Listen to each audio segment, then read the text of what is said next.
What is up, guys, and welcome back to another episode of the Career Mode. We're into episode number 148 today. First things first, welcome to the weekend. Hopefully you'll have a good Saturday and a Saturday night and whatever you do over the course of this weekend. So today, guys, we've got a few games for you to watch, and also I've managed to kind of sort out the situation I was in. I have no idea literally what happened to the PC. I sent it off to a family member who kind of knows a bit more, and he basically came back to me and said that he's had to factory reset it. So basically now, I've factory reset my PC. Hopefully in the future it works wonderfully, better than it did before. It seems to be running quite smooth now.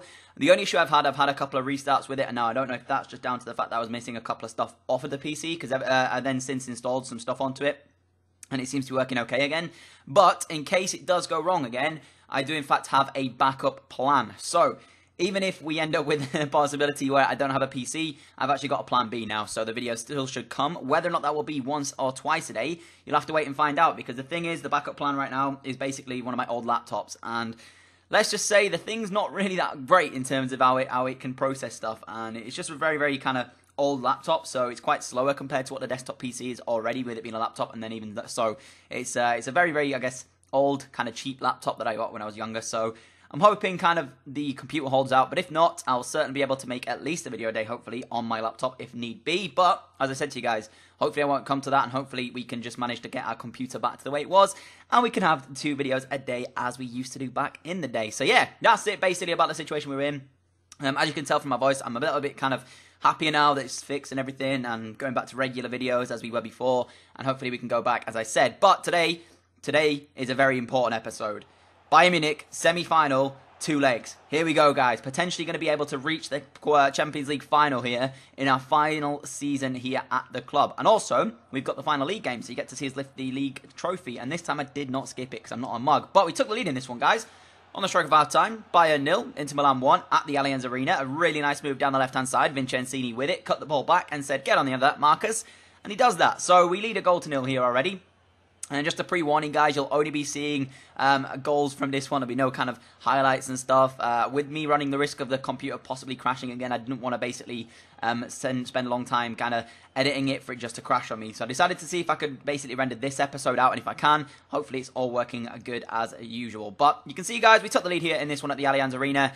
And as I mentioned to you, we've got to look at this in a way that if I take the lead here, the away goal is always good. Because although we've actually beaten Bayern a number of times at Leeds United when we were in the Champions League, they're not an easy team to play against, and they can cause danger. But Rashford here into the second half, fake shot in the area, gets past Sears, and a simple task to finish that one into the bottom corner.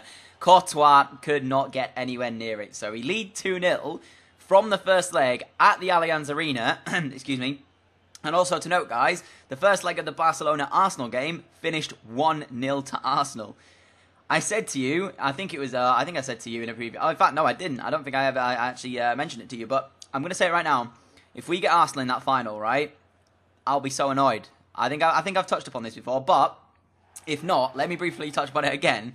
Basically, obviously being an Arsenal fan, they haven't won it yet in their history, and so me going into this final, if we get drawn against them in our final season at Inter Milan, I will either have to beat my supported club in the way of winning the Champions League, or if we lose it, then of course they will get to win it for the first time in their history. So potentially, I'm breaking every single Arsenal player and fan's heart out there by beating them in that final, or they're going to win it for the first time in their history. Of course, I'm going to try and win the game. It'd be stupid of me not to do. Being the Inter Milan manager, I've still got a job to do here, and I still want to win it with Inter Milan, and so with it being the last season here, I can't really just say, you know what, I guess we'll brush it off, and if that happens, we'll get to the final and let Arsenal win, because that's not what I'm about. So I'll still be looking to win the game, but it'll certainly be a much more, I guess, meaningful game to me personally. With it being Arsenal potentially in that final, if it gets to that stage, then I'll be so gutted. But there's still a chance that Barcelona can overcome them. So they've got their second leg to come after ours, and hopefully Barcelona will do the job in that. I've never thought I'd expect to say that, but hopefully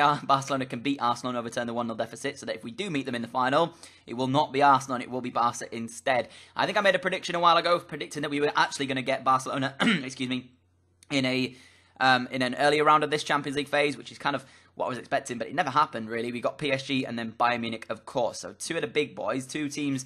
PSG, of course, we lost to them in the final last year after we came runners-up, and I've actually beaten Barcelona on 2 occasions in the final with Leeds United. So these 2 teams are very, very good teams. And, you know, they're teams that could be making the final very easily and teams that could easily win it as well. So I can't really take anything away from them. And even though I've got a 2-0 aggregate lead here, we can't really write them off just yet because, as I said to you guys, you know, Bayern Munich, have the capability of coming back in a game. And although they didn't play well in their ground, there's always that possibility when they've got nothing else to play for and they have to come out and attack that they can catch me kind of, I guess, unawares and on the break, and it can be so dangerous. So I need to make sure 100% that I am able to make sure that we are not giving anything cheap away. But 24 minutes into it here, Renato Sanchez steals the ball back, tries one from range, and Courtois makes a really good one-handed stop towards the top hand right of the corner. And then from the actual corner itself, he goes short to Vincencini, nice fake shot past the defender, gets into the area, dinks a ball back stick, says, get on the end of it. And Tolisso does just that. 27 minutes on the clock. Inter Milan 1, FC Bayern 0. We lead at the moment on aggregate by 3-0 with the 2 away goals as well. It didn't sit well for Bayern Munich. They had to try and change something in this one. Otherwise, they are going out of the semi-finals of the Champions League. I mean, it looks that way anyways, because as I said, 3-0 aggregate lead is, you know, it's not something that you end up giving away quite cheaply unless you're, I guess, PSG and you playing against Barcelona, but I won't go into that. But still, you know, Barcelona, that was an unbelievable night what they did. So I'm not expecting Bayern to have a similar type of thing here. And I kind of felt bad for PSG, I ain't going to lie to you guys, because that was just so demoralising to watch. And I wasn't even a PSG fan, so imagine what the fans were thinking. But yeah, I have like kind of a weird perception of it when you consider that Arsenal had to play Bayern Munich 5-1 down, and then we went and got lost again 5-1. Yeah, it's frustrating, but, you know, we ended up making it 2-0 here against Bayern Munich in the 73rd minute. It was Mane Dembele actually going down the right-hand side, cut it back inside with a fake shot and a left-footed finesse shot into the back of the net, but you're going to see in a minute, Courtois really should be saving this. It's absolutely shocking from the Belgian goalkeeper. You'll see it now. Nice fake shot, gets past Alaba, and then there, I have no idea what Courtois is doing. He's got to save that for me, and he has to be making that stop. Otherwise, we wouldn't have gotten 3-0 to the good. But, I mean, I can see us, or rather 4-0 to the good in aggregate, but I can see us basically still getting through even if we hadn't have scored that, because let's face it, Bayern hadn't really tested us at all. And to be honest with you, they never really did. And we ended up almost getting a third here. A fantastic strike from range from Kimmich coming back off of the upright before we ended up going into the 90th minute. And the referee blew his final whistle to send us through to the Champions League final for the second successive season running here at Inter Milan. But of course, we didn't win it last year.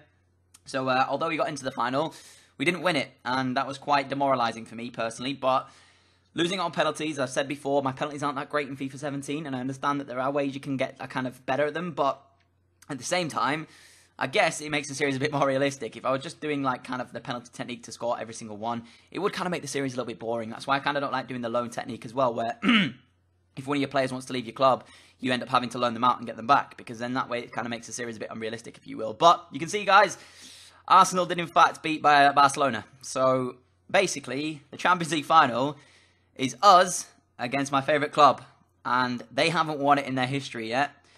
So I'm not sure how I should take this, if I should kind of just go out and try and smash them, or if I just kind of go out there and try and win the... Obviously, I'm going to try and win the game, but yeah, it's not a situation I wanted to be in, put it that way. I wanted to have Barcelona in that final.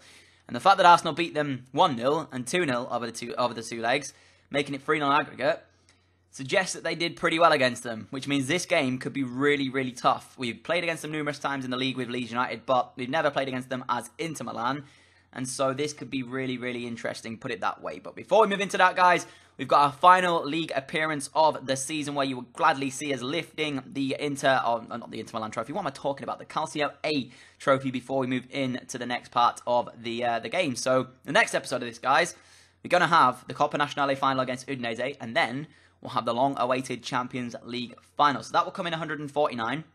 And then I'm going to have one more episode to end the series off, guys, which will be 150, where we'll go through certain stuff like the end-of-season roundup, maybe even throw a top 10 goals in there, and maybe even a player of the series. We'll see what happens. But for now, we've got a job to do in the next episode of this, and that is to win the Coppa Nazionale and the Champions League final. But results here don't matter regardless. We've already wrapped up the league title, so we could have gone on to lose this, and I wouldn't have been too bothered. But Rashford here chasing that golden boot, and it's actually him and Dembele who are fighting for it at the moment, and I think Dembele's a little bit ahead of Rashford, so he's got a long way to claw back in his final league game here if he wants to try and win it, but he gets himself off to a good start with an opening goal of this one. A really nice finish as well, coming back off the inside of the post. Fantastic little finish from Marcus Rashford to give us the lead in this one. I'm not quite sure where our opponents on the day were, but I do know for sure as well that they weren't in the top 10. So you can imagine that this was going to be quite a simple game for us, a simple task, if you will. But 45 minutes on the clock, stroke of half time. We got ourselves a second here. Marcus Rashford again into the path of Fosu Mensah. Fosu Mensah with a strike. Unfortunately saved pretty well. And then Chanaloglu against two defenders somehow manages to win the rebound. No idea how. Just may have wanted it a little bit more than the defenders would. And that's why we were leading by 2-0. So you can see, nice ball actually from Rashford to give him the chance, Fosu Mensah, but the low-driven shot doesn't actually work out. And then I guess Chanaloglu just poking his leg through the two defenders, and it actually does go through his legs. That's crazy. So yeah, questionable defending, but we lead 2-0 at the moment. And although it looked convincing, that goal there doesn't really suggest that it was that convincing. But you can see, going into half-time, 2-0 up, cruising in this one. But we came out for the second half as well, very much the same, 61 minutes on the clock. Tolisso here. Nice ball to Gabriel Barbosa, and that finish is just world class. What a finish that is. Take one more look at it, guys. So I just want you to appreciate this. The keeper doesn't even move. The keeper stands still. He hasn't got a clue if that's going in the back of the net or wide of that bottom corner. But then take a look at this. Absolutely spectacular from Gabriel Barbosa, going into the bottom bins there. And we lead by 3-0. Barbosa's third league goal of the season, or fifth league goal of the season, sorry. And yeah, I guess it's pretty good considering he came in at January, but still, it's not really, he's not going to win the Golden Boot, let's face it. It's going to be Marcus Rashford or Ousmane Dembele, and then Dolberg came off the bench and did that to make it 4. So, yeah, we can call up literally anybody at this point, and I'm pretty sure we'll have a good day at the office, because every single player that I've got in squad depth right now is so damn effective when they come off the bench, when they start a game. So, even if we go into that Copa Nacional final, I could probably play my second team and still have a better team than Udinese will have out there on the day on paper, but I may not do that just because I do want to win it. And it could be quite, I guess, demoralising if I did that and then got smashed. So I may have to go with my first 11. I'll see what the fixture list looks like and when we actually have to play the Champions League final and then the League Cup, or the Cup final. So I guess I'll see what happens in terms of the fixture list, and then I'll make my decision whether or not we're going to play the first 11 or if we'll play the team that got us to that final in our cup team. So yeah, that's still to come, guys. But you can see the players celebrating. There you go, a second successive league title here at Inter Milan. Very happy with that one, if I do say so myself. We've had 2 good years here, looking to finish it off with a bang, with 3 trophies coming at the back end of the season. This one here, the Copa Nacional next episode, and also the Champions League final in the next episode. So yeah, Lou as well, captain on the day, lifts the trophy. He's been with us throughout the majority of this series so far at Leeds and now at Inter Milan, so it feels only right to give the Chinese man his credits and allow him to lift the trophy in this occasion. I'm not quite sure actually what the Chinese national team looks like, so maybe I'll have to try and get an offer from the Chinese national team and just take a look at what sort of players they've got in there, because Lou will be in that team, but I don't actually know what the rest of the players will look like in terms of their overalls and stuff, because Lou is like one of the world's best players at the moment, and I'm guessing there'll be not many other Chinese players in there that will be up there with the likes of Lou and his current ability-wise. But there you go, guys. Calcio lifted, Calcio secured. Now it's on to the next 2 trophies to try and do the business in both of those. But before we end the episode off, guys, I just want to say massive thank you, and I appreciate everything, guys. The patience and support that you guys have given me over the last few days has been absolutely incredible. And I want to say as well, thank you to all of you who left comments, left likes, left all that good stuff, and welcome any new subscribers to the channel, because you guys are all amazing as well. I appreciate everything. If you want to follow me on any of my socials, the links will be in the description below. You can follow me on there and see what I'm getting up to on a daily basis, which is pretty much nothing at all. But still, guys, that's it from me, and I'll catch you all later with another video, hopefully at 6 PM tonight. Don't miss it. Adios.